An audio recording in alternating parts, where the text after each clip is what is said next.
Shalom, shalom, my Haverim. Greetings, my YouTube mishpah. What's up, my people? And welcome back, friends, to another episode of Bible on a Bicycle.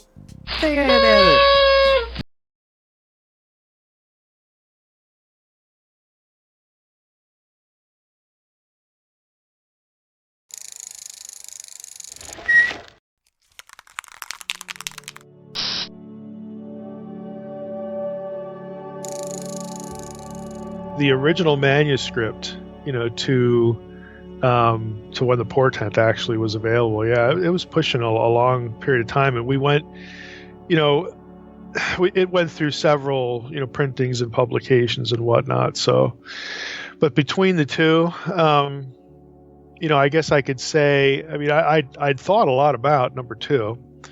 I had to finish my doctoral work while I wrote the Facade. I was in graduate school and burned the first year, which should have been my dissertation, to do that. And, I'm still unrepentant. But, I had to go back to, to the real world and finish my doctoral program, my dissertation, and took the job that I have now out here in Washington State. So I thought about it a lot. I did some UFO conferences, did lots of interviews, of course, regarding the Facade. So I think, in between, it had a lot of percolation time. And during that time, I decided that I really needed to, in the Portent, to kind of, I don't know what the right word is, kind of try to address in fictional style a few of what I thought were unfortunately misguided ideas that Christians who were into this might have. And here's the thought I had, and this could be a springboard. We could go a lot of directions with this, but when I actually kind of settled down to write the Portent, I thought, okay, if I were intelligent evil, if I were the mastermind here, knowing what I know, knowing what readers know at the end of the Facade, what would my end game be? And then how would I get there? And I really feel pretty strongly that a lot of the ways that Christians just generally look at end times, because the Portent, the title is an omen of things to come, that kind of thing. A lot of the way that Christians look at end times can be very simplistic.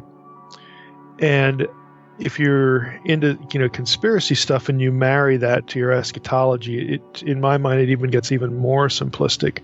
But I thought, how would an intelligent evil being use this kind of thinking to his advantage?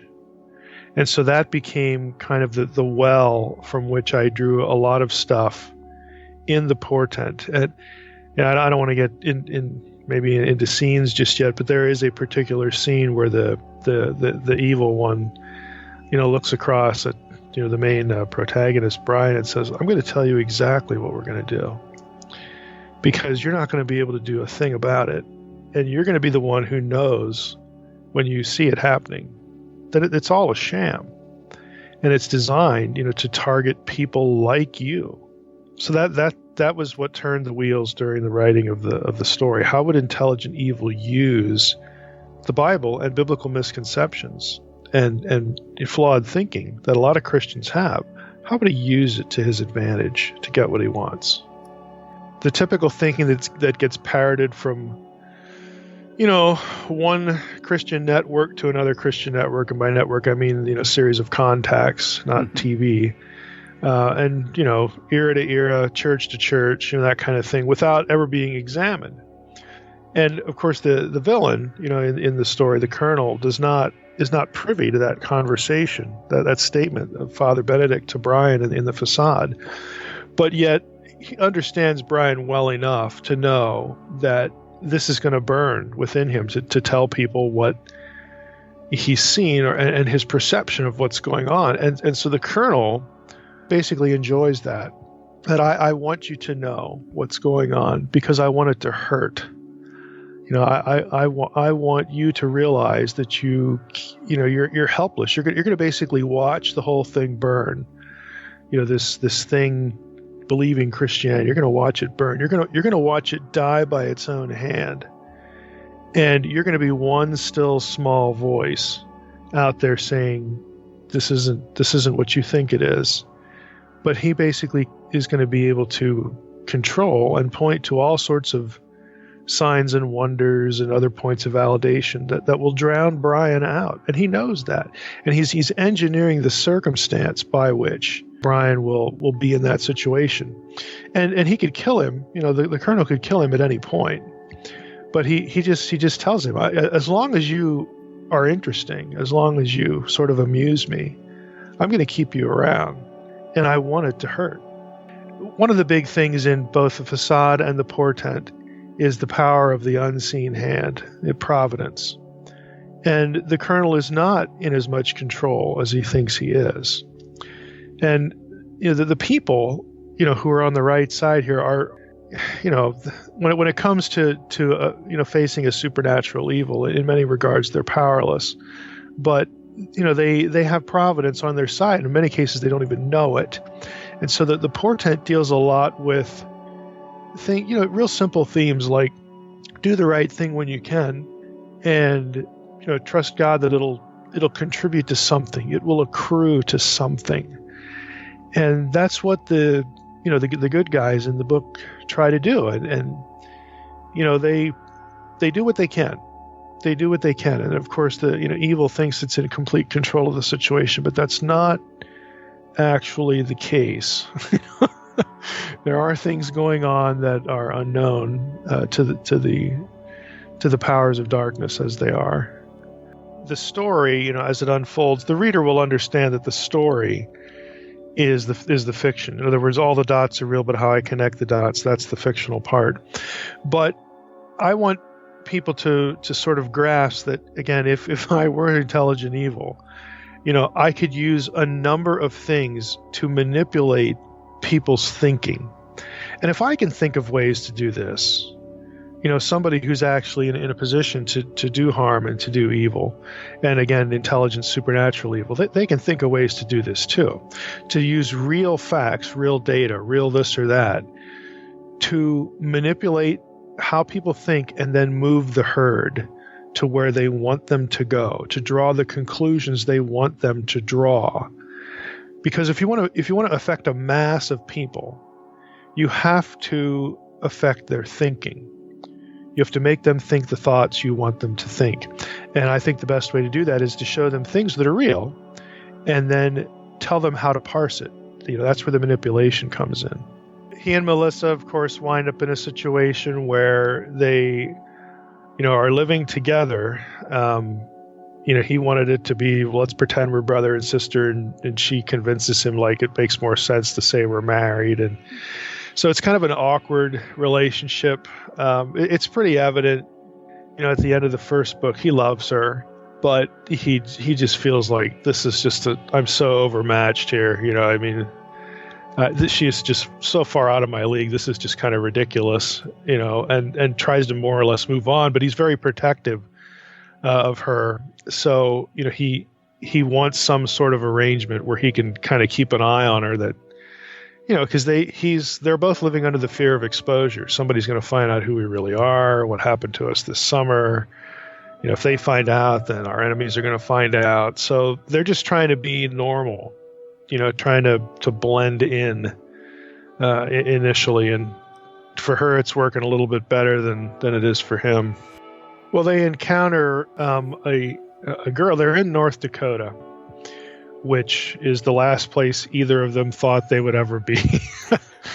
And it's wintertime in North Dakota, and this girl comes up to them. They're at the coffee shop.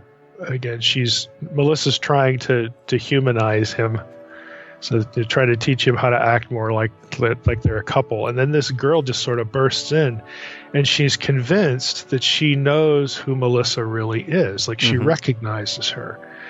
And Melissa doesn't put the dots together for a little bit. But then, it starts to come together, and they get into a conversation, and Melissa makes a mistake and sort of, outs them by accident. But it's actually a really important scene because of who the girl is, and even more so who her boyfriend is. There's this really odd peripheral connection back to some of the things they had encountered over the summer through this girl. But none of them really, know that until the girl kind of tells her story, and they both mutually agree to, not tattle on each other. Yeah, in the scene in the coffee shop, the initial one here, where this girl, again, is convinced she knows Melissa because she had applied to Melissa's graduate program and knew her picture from, her old school's website, that kind of thing. Well, her boyfriend is working in the South Pole, and they discover something that's in an early chapter prior to this scene. And so that's where the connection comes in. And part of that discovery is fragments of a diary or a blueprint diagram. And that's what it is. That's where I took both the materials and then the little sort of screenshot fragments of what they discover. It's like plans for a hydraulic elevator and things like that in the Antarctic. So yeah, that stuff is real. I'm trying not to say too much about it, but it does take the reader back to the whole, is this connected to this post-World War II Operation High Jump thing where conspiracy theorists, have the Allies being assaulted by UFOs when they're chasing Nazis down to the Antarctic, they're trying to escape and all that stuff. There's something that's going to come up later in the book that a lot of, the conspiracy theorists around the Operation High Jump never really either discover or show people, or if they know it, they hide it. So there's going to be something else that comes along to tie together what happens in this scene. But the real purpose of the scene, again, is to alert Brian and Melissa that there's actually something going on down there right now. And of course, the girl, her name is Becky, who bumps into them. She doesn't know any of this, but they're sitting there thinking, oh boy, here we go again.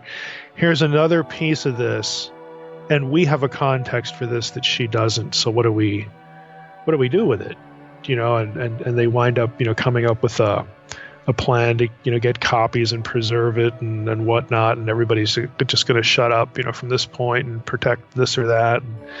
So the high jump thing becomes a factor that will get picked up on later, and it'll actually merge. That stream will merge into what becomes kind of a river that relates to a lot of kind of obscure documentary evidence for a Nazi nuclear program where they were producing fissionable uranium without a reactor. Again, this is just research you can find that they were into this. They had plans at least to weaponize it. This is part of the reason why the Allies didn't think that the Nazis had nuclear capability, because of the primitive nature and the very few reactors that they came across. Well, it turns out they didn't actually need that process. It comes out in the transcripts very cryptically from Farm Hall, which is where the British housed a number of the German Nazi scientists connected with Nazi works, World War II, and tape their conversations. You can buy those transcripts, and this is obtainable stuff. All these different pieces about who gets away and who knows what and who saw what sort of experiment and that kind of thing. And so the book's going to ask the question, well, if they had nuclear capability, could they use that to power a vehicle? Could they marry this to the Delta wing craft that people knew that they were working on? And if they didn't, did we do it, using their technology in Operation Paperclip? Again, there's a circumstantial paper trail for all of that stuff that I use in the book as part of a much bigger scheme that the reader's going to be aware of, but the characters won't necessarily be aware of. Yeah, they leave some things out that that kills off one part of the conspiracy, but then lends fuel to another part of it. And to me, that's what the documentary stuff, that's what makes it fun, because there's enough there to build circumstantial cases in a number of directions, even if you don't take the direction that the modern conspiracy sort of culture has erected. And that's another reason why I like to throw in, all this stuff, to find stuff that it exists. I mean, you could actually go pull this out of a drawer and read it. There it is in XYZ archive box, But again, the trick is, or it just becomes fodder for a what if kind of scenario that can go in any number of directions. And I do a lot of that in the Portent. Readers are going to get into archaeology. They're going to get into why not just anti-Semite scholars, but other scholars in the late 19th century, early 20th century thought that Jesus wasn't a Jew, that he was an Aryan.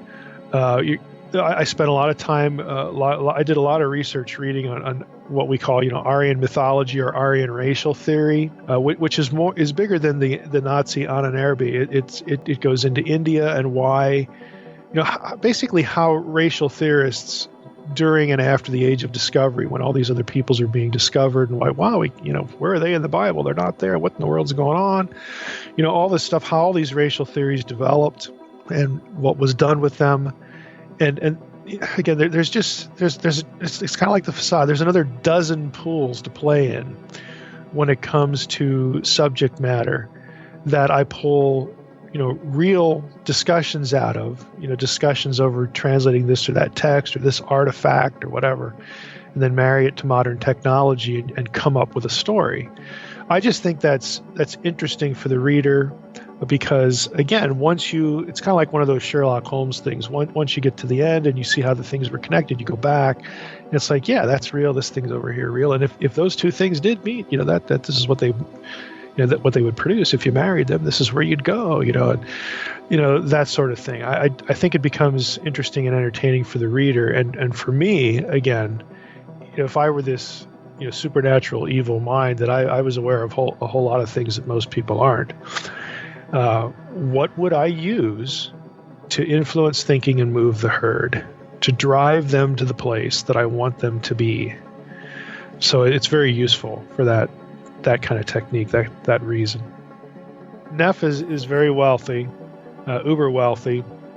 You don't find out until the end of the story how he got all that money. He's a character that Brian and Melissa find difficult to trust. Not really because of any, character issue, but because he talks about himself pretty cryptically. And, you can tell he doesn't really want people to know, where did my money come from? What am I up to? What am I doing? But he more or less just, gets intertwined in their lives. And he's actually been seeking them. He's actually, he didn't have names, didn't have a location, but there were some things that he discovers about these two unidentified people that become important to him, and eventually tracks them down. And then Brian and Melissa are in this situation. Well, whose side is this guy on? Do we trust him or not? And he's a really important character in the overall scope of the story. But I don't want to say too much more than that, because I want the reader to just not know where this guy is at until they find out, what's up with this guy, at least in part. And at the end, they even discover more about him. Yeah, Mantello, even though he gets killed off in the first book, is a character in the second one. Where his work. Those who have read The Facade, Mantello is a priest in Castle Gandolfo. He's an astronomer and a Jesuit. And he gets killed by, I guess I won't tell, how he gets killed, but he gets killed right after he has delivered a message to someone that you don't know who he sent it to. Okay, well, in this book, in number 2, you find out who he sent it to, and it's I think I can say it's kind of unexpected. Who winds up on the other end of this message, but Mantello's work in terms of astronomy and religion. Signs in the sky kind of thing becomes really central to the Portent, and it's mediated to the reader through the person who gets the message on the other side. That again is not really anybody you'd expect to be communicating with a Jesuit astronomer, of Mantello's stature. Sabi is in many ways, the spiritual center of the book. I mean, Brian is that a little bit, but Brian has his own insecurities, his own self-doubt.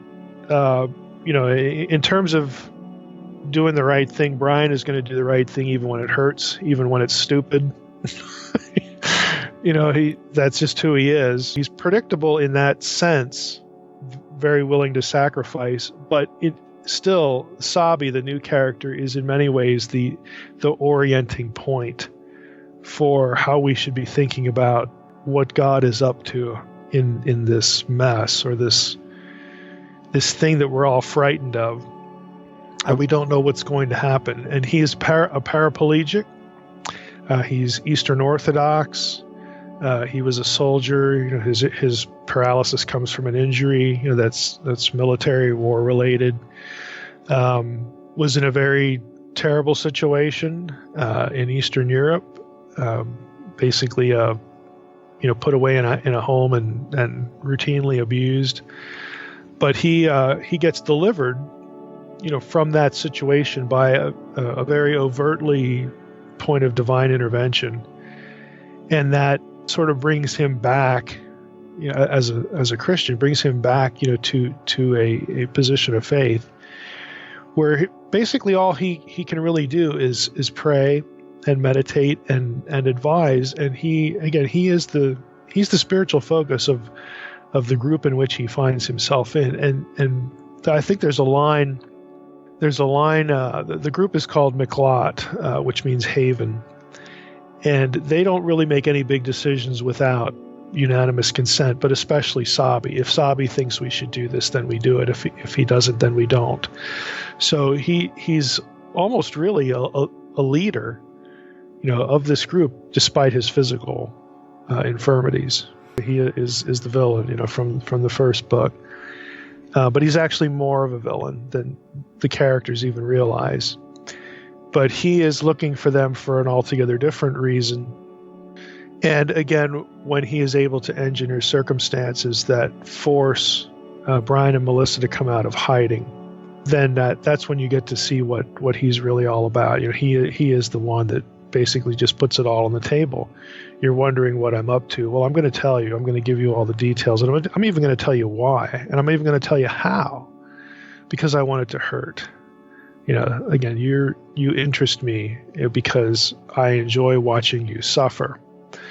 So he puts Brian under this psychological, spiritual, these constraints, this box that he constructs for him and forces him to live in, and that comes out a lot in the book. Again, he's the intelligent evil that is just lurking in the background constantly.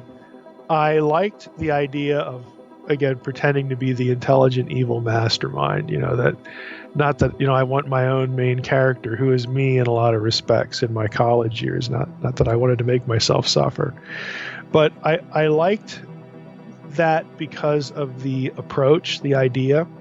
That in the first one, you sort of get to play God, and you feel like, okay, I'm going to do this to expose evil. But in this one, it's like, okay, we're going to go through this exercise because I do fear that a lot of Christians don't think deeply enough about what they believe.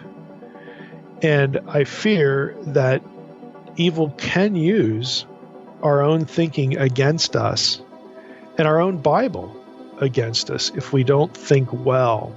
And so I liked doing that because I do want to alert readers to these possibilities and to get them to say, well, maybe I should put more time into studying the text of Scripture instead of just running with an idea and assuming it to be true.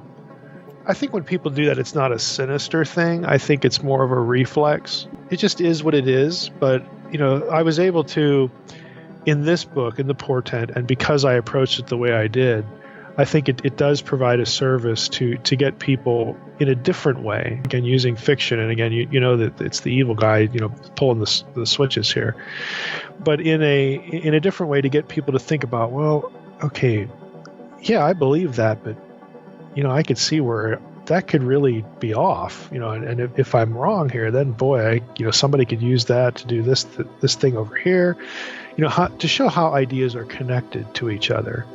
and where they lead or could lead, I think is a good exercise. I want to do at least a third one. I won't know if there'll be one beyond that until I'm into the third one. It's going to be heavily Egyptian in orientation, ancient Egypt, archaeoastronomy.